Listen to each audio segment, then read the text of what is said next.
got a 13th level halfling fighter thief. Got 7 hit die on the backstab. Sometimes you know it's good to be a geek. Good evening, ladies and gentlemen. It is March 11th, 2012, and we'd like to welcome you back to Wrestling Buddies, Commander Shepard's favorite WWE Let's Play podcast in the Citadel. As always, I'm your host, Bryan Keith, alongside the Wrestling Wiki, Jerry. Yay. And a special guest on today's episode of Wrestling Buddies, our good buddy, Buckshot. What's up, what's up, what's up? Or as we've taken to calling him, the noob. But not the video game noob, the wrestling noob. And I don't even mean wrestling noob as in he's new to wrestling. At least not in the sense of watching it. Why don't you tell us a little bit about what you're doing there, Buckshot? Jackson Tully, sky's the limit coming for you. Sorry, I've been watching that Macho Man Skyrim mod a little too much. YouTubes. But yes, Buckshot is a good buddy of ours who's currently training at Southside Pro Wrestling, SPW, a local wrestling organization here in the Hampton Roads area of Virginia. That is correct. And you can definitely check out SPW Battle Zone every weekend on Cox 11. Going on today, we have Wrestling Buddies going on today. And we're doing something real special. Everything we do here is special. I'm very special. Oh, that's for damn sure. Agreed. But also, one other thing I want to say before we get started is I'd like to send out a special greeting and thank you to all of you joining us for Mass Effect 3. If you managed to pull yourself away from that game long enough to watch this video, we thank you and we'll try not to disappoint. If you don't have Mass Effect 3, well, consider us your consolation prize. I don't know. I've already patted me on the back 3 times. I can't really help you there. This is the renegade option. But that being said, for today, the aim for this episode is over the last 2 weeks, WWE Champion CM Punk and World Heavyweight Champion Daniel Bryan. Yes. Thank you, Buckshot. Have been going at it in a series of matches on Raw and SmackDown, with none of those matches really having a clear-cut winner. Been a lot of stalemates with them. Yep. Both in different wrestling federations have claimed to be the best in the world. Punk even has a shirt that says it. That's true. Meanwhile, Daniel Bryan and Ring of Honor all for many years claimed to be the best in the world. Well, today, the Wrestling Buddies are going to find out who the real best in the world is. And let me just say right now before we begin that their matches have been quality. Absolutely. I would say like they've had, and it says a lot about the quality of their abilities to say that 3 matches that really didn't have a true ending were amazing. That's true. And when it comes to CM Punk and Daniel Bryan, these 2 wrestlers are really like peanut butter and jelly. You can argue all you want about who the best is, but when you put it together, it's a winning combination. For the record, it's peanut butter. Fuck you, jelly! But in all seriousness, I couldn't agree more. They're both fantastic talents, and we're going to have 3 fantastic matches. We're going to start off with we're going to have a best of 3 series today between CM Punk and Daniel Bryan. Who's going to take in which role, guys? Badassfully, I will be commanding CM Punk against Jerry's inferior wrestler. See, ladies and gentlemen, Buckshot was one of the guys we were able to pull away from Mass Effect 3. But Jerry, so that'll put you in the role of Daniel Bryan then. Yes! Yes! Yes! You know, it never gets old. It really doesn't. And when it gets old, I'm still going to do it. Get it on! But that being said, guys, let's go ahead and get right into it. Yep, and you can ask us the also important wrestling questions as we do. And believe me, I will. While I do think that is a WrestleMania caliber match, it's not an official Mania match. So let's go with why not just Raw? Let's keep it simple for today. Keep it secret. Keep it safe. Yes, absolutely. But that being said, we got a couple things we want to just kind of talk about at a high level regarding wrestling in general today. The two main topics that we want to talk about today are the value of promos and the value of tag teams. I would say turn the entrances off, please. Done. Okay, and we're gonna get right into it and kick it off on Raw with CM Punk versus Daniel Bryan, best in the world 3-match series. You will never see Raw open up with a match this good. Except we did last Monday. Punk versus Bryan was the opening match last Monday. Don't correct him. It will just lower his self-esteem. I get hit in the head for a living. I hope they pay you well. Actually, I paid them. Oh, Jesus. Wow, that's that move is easy to get off. Anyway, before this degenerates even more, what's your question? Even more than I have. Okay, we're going to start out with the question regarding promos. You know, speaking of CM Punk, CM Punk obviously since that famous shoot promo back in late June of 2011 in advance of his Money in the Bank match, dropped the infamous first pipe bomb, which has kind of been a trademark of his in regards to his style of promos. And, you know, that made a lot of news, you know, at the time just because, you know, promos in general, you know, hadn't been that intense or that good in quite some time. Wow, this game treats CM Punk as an acrobat. That's new to me. Well, he does do some springboardy type moves as well. You know what? That's a good point. I'm about to say pretty much in any given match he does that springboard clothesline off the top rope and of course the macho elbow, which everybody loves. Jerry, get in the corner. This is going to happen to you whether you like it or not. Everybody says that. Now, you were talking about promos. Yes, and, you know, it brings up to me, you know, the question of, you know, I would say that the promo work between Punk and Cena leading up to that match, that infamous shoot promo not being the most memorable of which, really did a lot in the terms of building to that classic WWE Championship match at Money in the Bank last year. That being said, I want to ask the question of what, you know, in terms of value, what's more important? Or actually, I can't even say what's more important, but just how important are promos to building to the big matches? You know, they're just as important as the matches themselves. I mean, it's sort of like you had to be there versus being there. A promo gives context to a match. You know, it's what gives the fury of the blows their importance. It's what makes the whole match worth it to the viewer. Two guys you don't know what the bad blood is between them, the history. Just watching them go at it, you know, it might be entertaining. But for somebody who's rooting for either side, oh, there's just so much more satisfaction.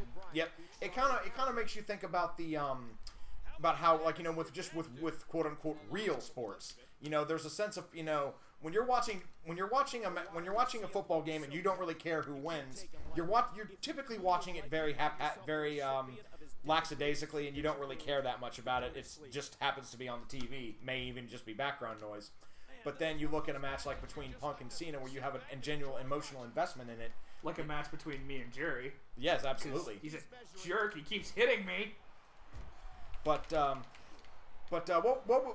terms of how do you feel about, you know, the importance of promos, Jerry?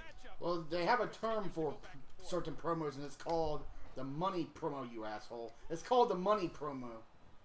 And hold on one second before I give my thoughts. All right, because, you know, so you need the promo to sell the match. You know, a car can be the greatest car in the world, but if you don't sell it properly, no one's going to buy it, and no one's going to give a damn. Promos are very important. I mean, that is why I'm losing my train of thought. Give me a moment here.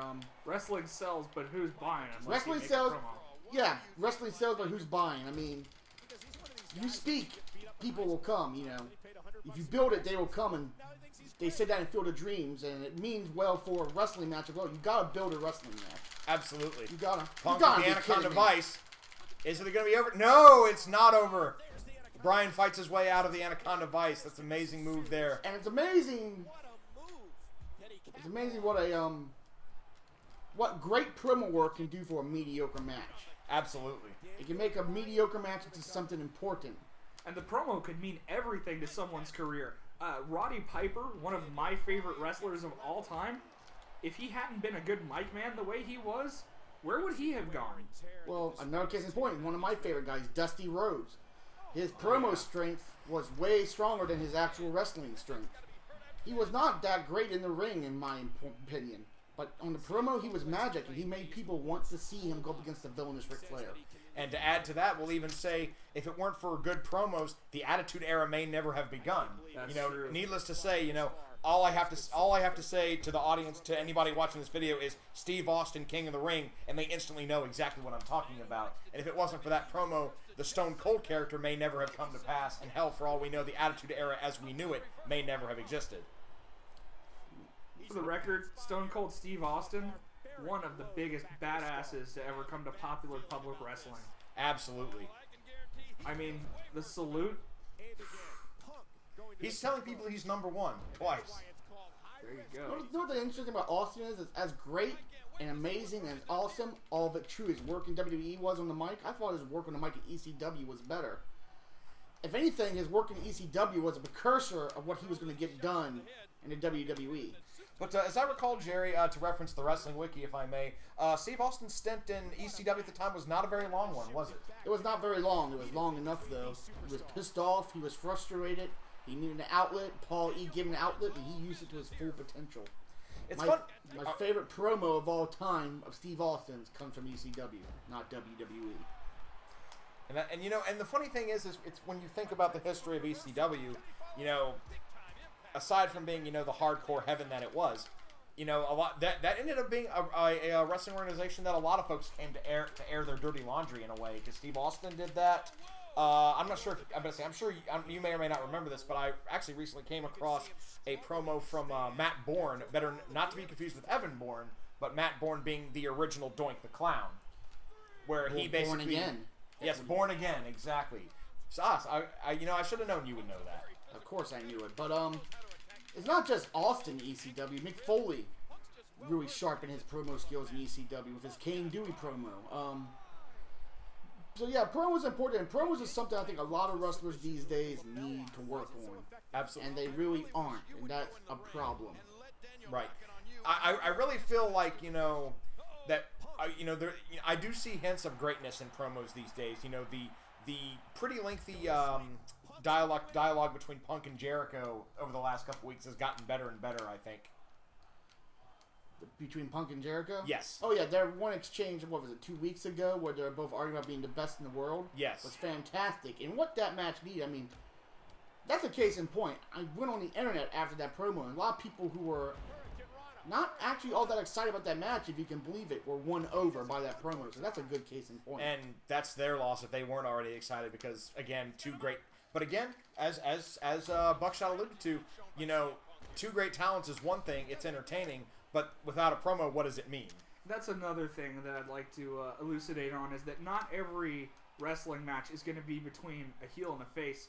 Now, in this case, CM Punk is obviously the choice for, your good guy, and Jericho, your bad guy, but occasionally you're going to get those matches where it's a good guy versus a good guy. Punk takes match number 1, by the way. And in those kinds of situations, a promo can dictate who the fans are going to be rooting for. Best in the world versus best in the world. Without that, it would just be, to your average outsider, a normal match. But they've made it into something more important just with their words. Yes. On the flip side, I think the lack of promo time and whatnot for Sheamus, Daniel Bryan is hurting it. It's hurting. Daniel Bryan's getting some promo time. I am not really seeing anything from Sheamus that excites me for the match. Right. I know it's going to be a good match, and I'm looking forward to it because I'm going to be there live. Right. And that's the sad thing, because Sheamus is such a strong in-ring presence. He is. He has lots of charisma. More than I think people give him credit for. He's not a big mouther. No, and you know what? If you have great wrestling ability, sometimes you can squeak by with that. Chris Benoit was horrible on the mic. Yes, that's right, people. I said Chris Benoit. He was horrible on the Not Bob mic. Holly, wrestle crap. He was horrible on the mic, but he had such great ring talent that whoever he was opposing could carry it on the mic, and Benoit would get it done in the ring. With that being said, a terrible promo for a mediocre wrestler will kill you. Case in point, 2005, Matt Hardy's return promo, one of the worst promos I ever heard. The minute he said he wanted Edge to die in a car crash, I just heard the life suck out of the arena. That's funny, because Matt Hardy sucks all the calories out of every fast food bar he goes to. So, rematch? That's not fair. He actually A lot of people would even tell you Matt Hardy just Mr. sucks. Keith, did you want to take Daniel Bryan's reigns for this match? Oh, that's right. I won. You guys. Mr. What now? Mr. Keith? Did you Oh, want- absolutely. Thank you, sir. Absolutely, Jerry. In fact, while I go at it with Buckshot here, if you'd like to continue asking the rest of the questions. Yeah, well, we're talking about Matt Hardy and fast food. I guess that makes you the new grill captain. Well, let me talk about some classic promos, if you'll allow me. Absolutely. If we're going to talk about what a promo can do, let me talk about some great promos. And let me walk to the beginning here because this is important. That's not that important. Now, classic promos to me, you remember it. You can remember lines from it. I can remember Punk saying to Cena, "I hate this idea that you're the best. I'm the best." That's memorable. I can remember Jake Roberts saying he should have paid to slap Elizabeth because it felt so good. That was a creepy-ass good promo. Yes, it was. That was something he did very well. And, of course, you can pick tons from Austin. But I think if I was going to go by favorite promo ever, and that's a tough one. Because I don't know if I have an actual, above all favorite promo. So I'll just go by promo men. Ric Flair, Dusty Rhodes, Roddy Piper, Steve Austin, Mick Foley. I can go on forever because there's surprisingly a lot of good talkers in wrestling. Roddy Piper, man, you're gonna learn not to throw rocks at a man who's got a machine gun. Damn right. I mean, heck, he was so strong in promo they gave him an interview segment. Now that's strong on the promo. Piper's Pit. So, I love talking about promo. Promos might be one of my favorite aspects of wrestling other than the actual wrestling. But, a good promo doesn't make a good promo, necessarily. Let's talk about the insanity of guys like the Ultimate Warrior. Ultimate Warrior, you know what? With Ultimate Warrior, it wasn't so much what he said, you're right, it's how he said it. The thing with Ultimate Warrior is he was crazy, he was a nut, and he made you believe it. He had this, as much as they make fun of him for nowadays, he had this absolute charisma behind his mic that he could say the most absolute ridiculous thing, and the fans would be eating out of his hand. He really did. And while we're referencing Ultimate Warrior, he's certainly not as revered as he once was, just because people have kind of gotten wind of his, politicking and such. But Hulk Hogan was a damn good promo man too. Hulk Hogan was a damn good promo. There we go. His heel turn in '96, classic promo. Fans were throwing trash in the ring at him as he turned heel. Yep.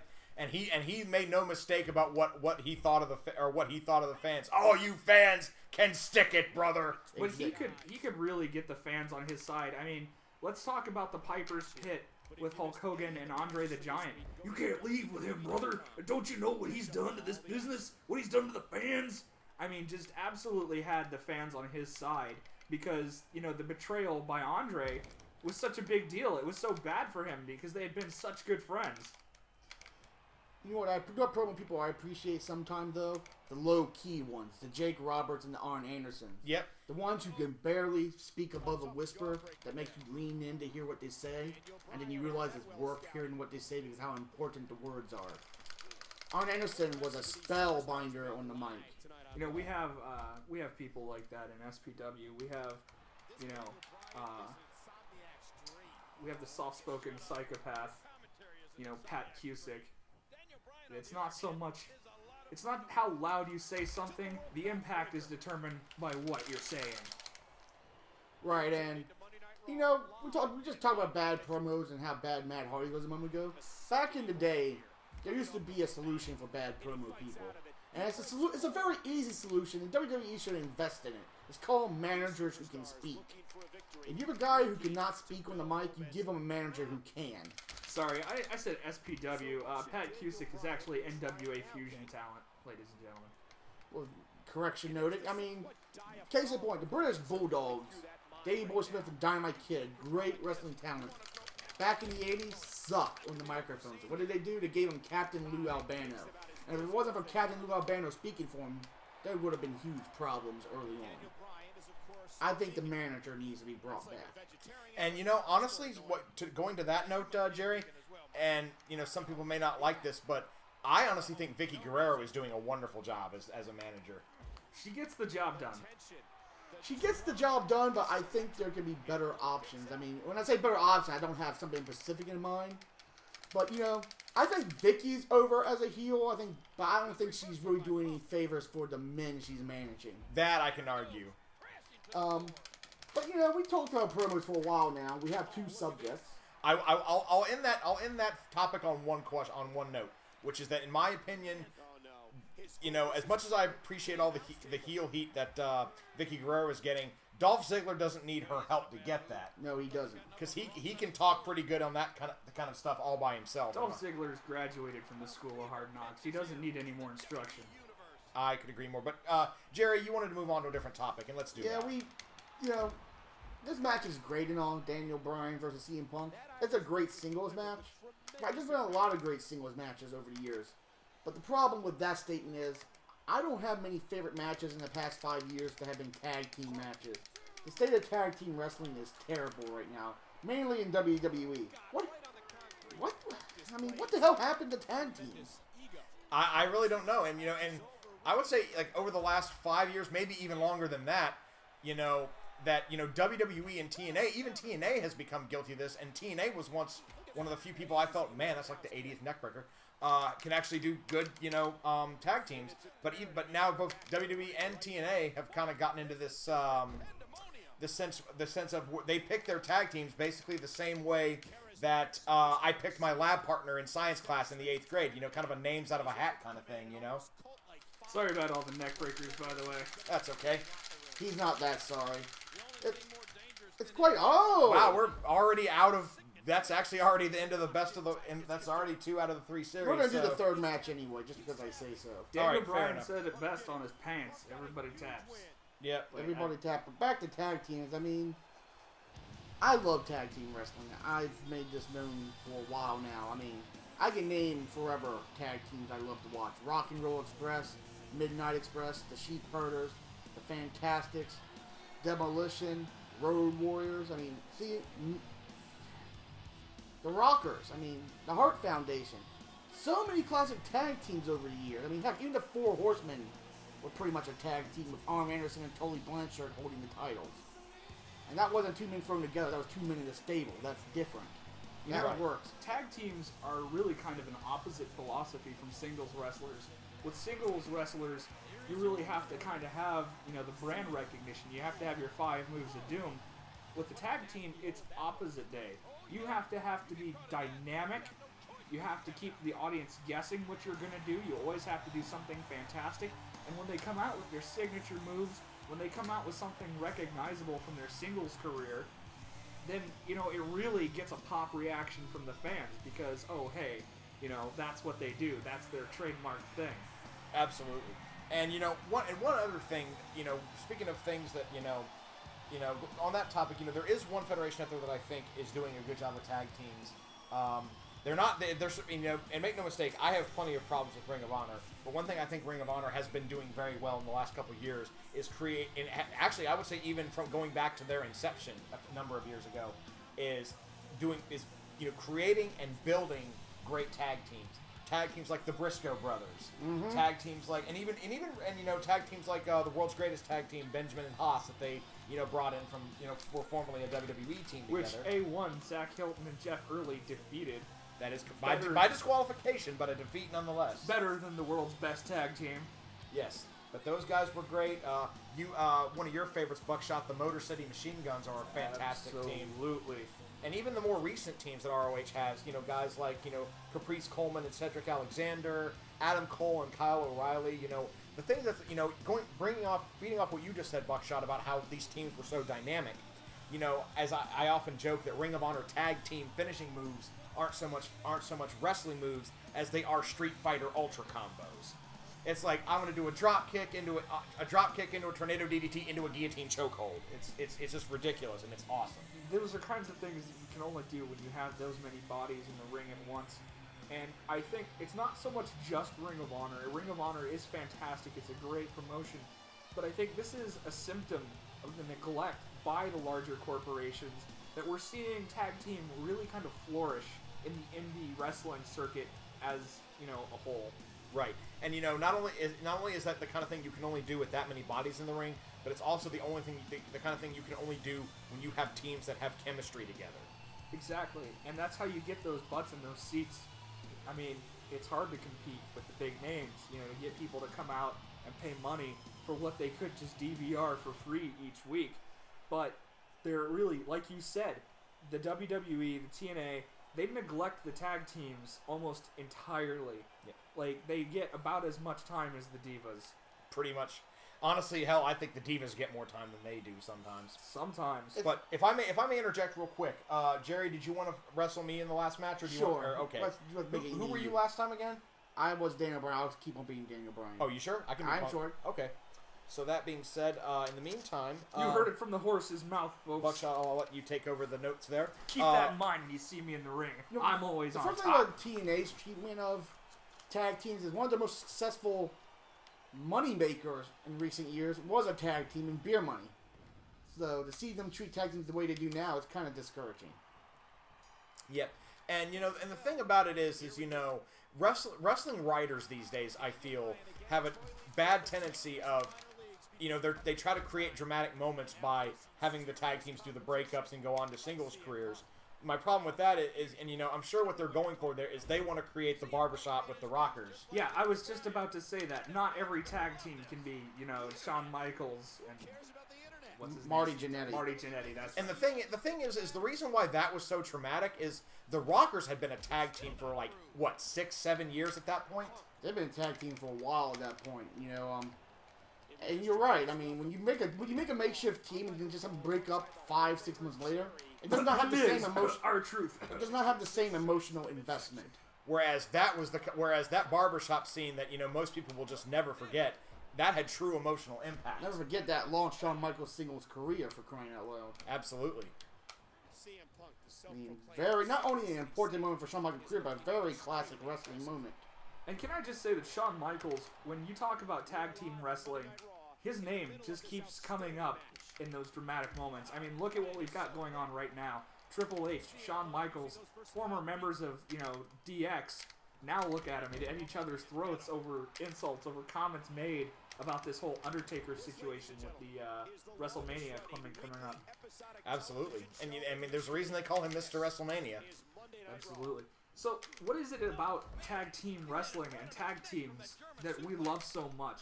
I think honestly that my thing with tag team wrestling is, again, the kind of things we talked about is in tag team wrestling you see the kind of things that typically you don't see a lot of, and frankly is discouraged in most wrestling, which is teamwork. What can two guys who are not only good at what they do but on point together, what can they accomplish in the ring together? And I'll never forget the first time I saw the Legion of Doom do the Doomsday Device, that top rope clothesline.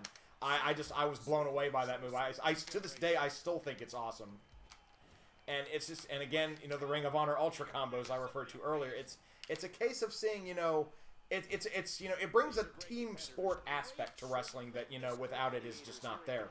And frankly, it's just one of those things that, it's a different side of wrestling. It's a change of pace. That's what I've always liked about it. Jerry, anything to that you'd care to add? Sometimes with certain tag teams, I like the difference in styles that you can have between two tag team wrestlers. Case in point, the Hart Foundation, you get Bret Hart, the more technical, and you got Jim the Anvil Neidhart, who was more brawler. And somehow, their mix of styles complement each other. So I just like seeing teams, not makeshift teams, mind me, but, well thought out teams with different styles gelling together to make a different dynamic you don't always get. That's a damn good point, Jerry. And on that same point, I'd like to bring, into the spotlight Demolition. Now, these guys, they weren't the biggest technical wrestlers, in your own words, Jerry. And they certainly weren't the most fancy when it came to their moves, but they were synchronous. Not just in their tag team wrestling, but in the beatdowns that they gave people. They just these long, drawn out, beating them down constantly, just wearing them down, smacking them in the back, just really putting them away. And this may be the last one. No! 3 count. Almost a 3 count. That's a near fall, people. I'm having bad coordination issues right now. Well, then you wouldn't make a good tag team wrestler. No, I would not. Back to your point. But yeah, I mean, guys like Demolition, just seeing that much destruction coupled together, it wasn't pretty, but that's what made it pretty. You know what I mean? I kind of do, actually. I mean, wrestling is not about being pretty. It's not about being sharp and crisp. I mean, it's the same with music. Is sometimes the little imperfections makes the difference. Absolutely. I mean, when things become too crisp and too perfectionist, it becomes choreographed, it becomes fake, it becomes unbelievable, it becomes way too pretty. I'm not watching wrestling be pretty. I want to see the ugly side. Pretty is good. Just like in the case of the Motor City Machine Guns. Those guys, they're a symphony. They're an orchestra. Demolition was a harmonized guitar solo. It was 2 electric guitars. And that's the win for CM Punk. 3 in a row. 3 in a row. I think the wrestling buddies have determined who the true best in the world here is. Yeah, Jerry Evans, because he's awesome. Now, look. Sorry, go ahead. Yeah, I see what you're saying. But take Demolition and they're looking at their style and give them the Motors Machine Guns wrestling ability. It just wouldn't work. That's true. But at the same token, take the machine guns and give them the demolition stuff. It wouldn't work either. No, it wouldn't. It would be an ugly hybrid. So what do you think tag teams need?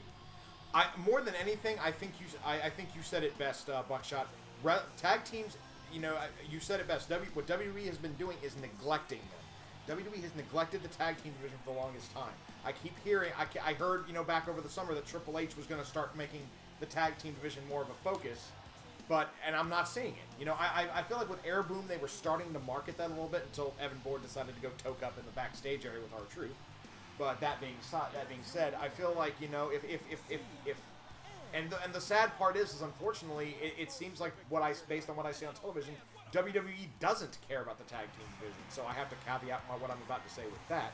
But that being said, if they want tag teams to matter again, if they want people to care about tag teams again, then they've got to put the time and effort in that they put in with everything else they do. That's a great point, Mr. Keith. And here we are with the best in the world, probably the way that things should be going, but with the intervention of John Laurinaitis and Teddy Long, things aren't a little as clear-cut as they ought to be. But CM Punk, your winner. It's been decided 3 out of 3, a victory every time. Absolutely, you can't deny the results.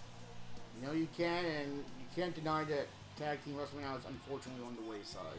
Yeah. So what would you say that tag teams really need most, Jerry? They need the higher ups to give a damn. If the higher ups don't give a damn, why should the fans? Exactly. And, while we're at it, you could say the very same thing about the Divas as well.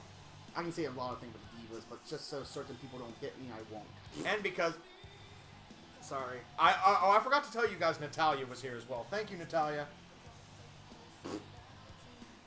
Meg! Anyway. That was terrible. Yes, it was. But you know what's not terrible? The WWE neglecting tag teams. As bad as it is for the people who go to WWE shows who like tag teams, WWE is really making a nice situation with the business because they're giving a competitive edge to these local shows. They're getting people to come out of their houses and come see wrestling in person with people who are from their own hometowns. And you've got that energy. You've been to a lot of house shows yourself, guys. Absolutely. You know it's intense. You know it's amazing. Really, is there anything better than being just a few feet away from the action? I cannot say that there is in this world, and that's the whole reason why we do the things we do.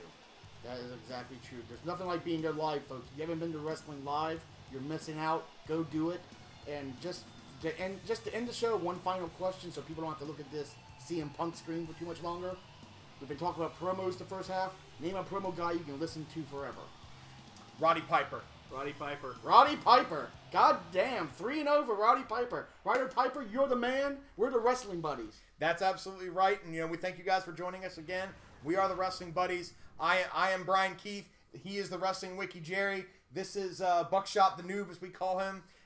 And we are the Wrestling Buddies. We thank you guys so much for joining us. Have a good night, ladies and gentlemen. When it comes crashing down and it hurts inside. Down, down, down, down, down, down, down, down. Gotta take a stand, don't